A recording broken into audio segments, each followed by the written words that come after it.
Our student speaker today will be Bonnie Dockstader.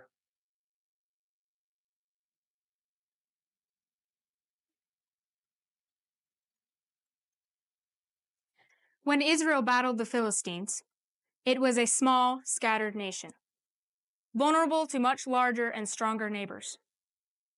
The Philistines had settled along the coastal plains, bringing with them advanced military technology, including iron weapons and chariots. Israel, on the other hand, had no standing army and was mostly relying on the bronze weapons.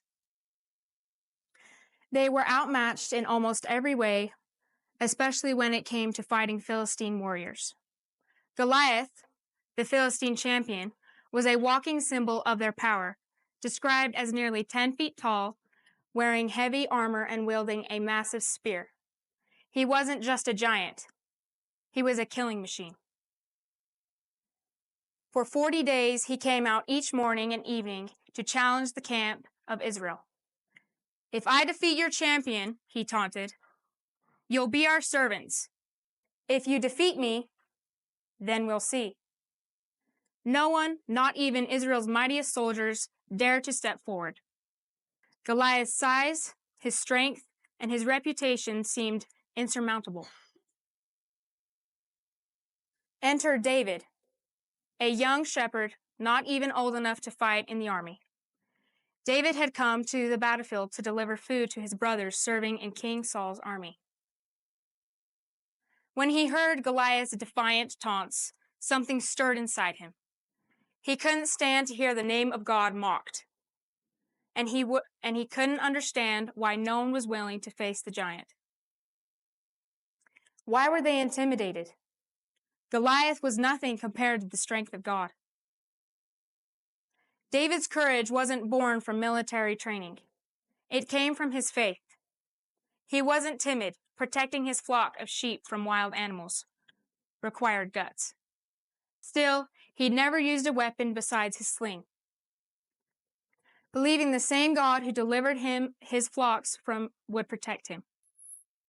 David stepped forth to accept the challenge. When King Saul reluctantly agreed to let David face Goliath, he tried to dress him in his own armor. But David found it too heavy. Instead, he chose 5 smooth stones along with his sling, the simple tools of a shepherd. What's your Goliath? What challenges do you face? While we may not face literal giants who threaten our way of life each day, we are regularly challenged with situations that would rob us of our courage. The devil wants to extinguish the fire in our bones, to paralyze us, like Saul's army, into indecision and fear.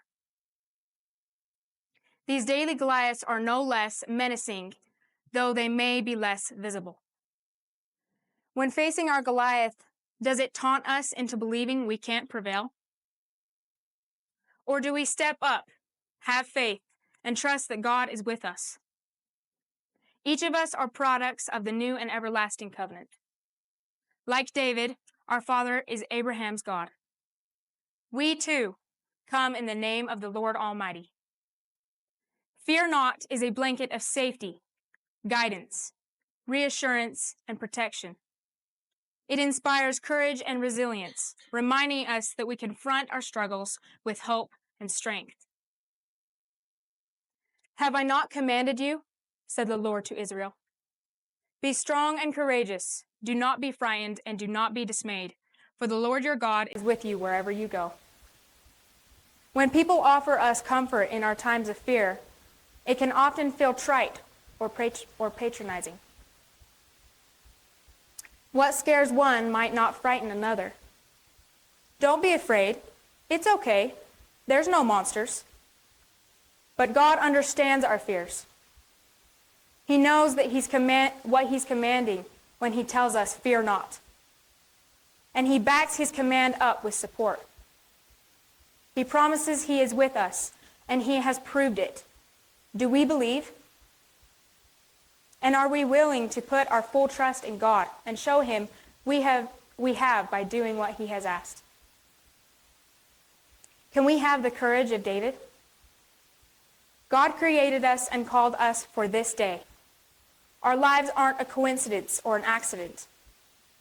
We believe that children of the covenant are prepared and sent to the earth when they are needed. We have been prepared and nurtured for this day and time. Daniel was made for the den, David for Goliath, Peter and Paul for Rome, Nephi for Laman and Lemuel. The challenges we face in 2024 were made for us. We are the spirits that can handle these giants. We must not be disheartened by them, believing we can't overcome. We have already accomplished much through many dangers, toils, and snares. We've already come. Be honored that God chose us for this work, that He guards us each day to accomplish it. His grace has brought us safe thus far, and it will lead us home. We are a generation to conquer the Goliaths who stand in the way of Christ's reign on earth. Think how God needs us, each one. I pray we will rise up to the challenge, be Daniels, Davids, Ruths, and Nephis. We were born for it. I pray in the name of Jesus Christ. Amen.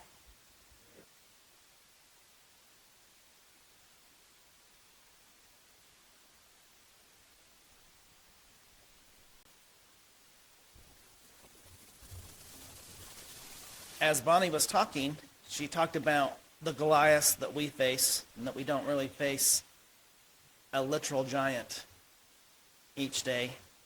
And I got wondering, okay, what are my Goliaths? And then I got thinking, well, what are my stones? What stones am I using to take down my Goliaths? And one came to mind, and I thought I'd share it with you. It might come in useful. One of my stones that I use is quiet. Not jumping in with my opinion every second. Not contributing to criticism. Not putting my opinion out on everything. And that just came to my mind this morning. I thought I'd share it with you. So maybe as you think about what dismays you, maybe you can also think about what are your shepherd's tools. What little stones can you keep in your bag to, fight off your Goliaths. So, I appreciate our messages this morning. And with that, we can go to class.